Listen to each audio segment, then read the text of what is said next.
هنتكلم عن جهاز البنش بريس لعضلة الصدر. الجهاز ده من أفضل الأجهزة اللي ممكن تمرن عليها عضلات الصدر وتستفيد بيه، ومن أسوأ الأجهزة اللي ممكن يسبب لك إصابة في الكتف لو مش بتتمرن بوضعية صحيحة أو مش بادئ بداية صحيحة عليه. وفي الفيديو ده هكلمك وأعرفك إزاي تظبط وضعية جسمك عليه بطريقة بسيطة من غير ما تسبب إصابة لنفسك. طبعا أنت بتقعد على الجهاز وبتبقى حاطط وزن مناسب ليك هتعرف تتمرن بيه، رجلك ثابتة على الأرض.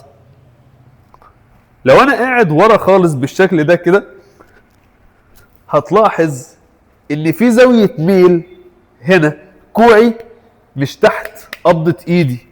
في الوضعية العادية هتلاقي إن هنا كوعي أبعد من قبضة إيدي، ولو أنا قاعد بالشكل ده فلما اطلع بالجهاز لقدام هتلاقي الجهاز محمل على الكتف، لان الجهاز انا طالع بالشكل ده كده بالمنظر ده.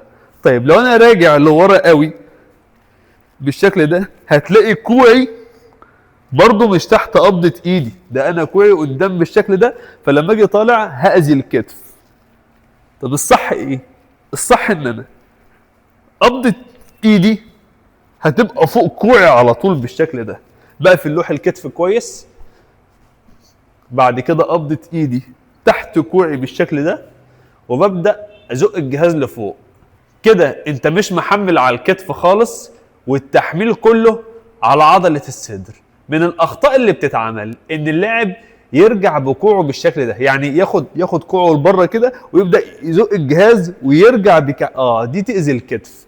الصح ايه؟ كأنك ماسك دمبل او بار بالظبط، كوعي فوق، قبضة ايدي فوق كوعي والحركة لأعلى، وكوعي نازل في نفس المسار بتاعه بالشكل ده، عشان ألغي التحميل خالص من على الكتف وابقى مركز تماما على عضلة الصدر. كده يبقى انت عرفت ازاي تظبط وضعية جسمك في أقل من دقيقة على جهاز البنش بريس، وتستفيد بالجهاز في تطوير عضلات الصدر. وشكرا.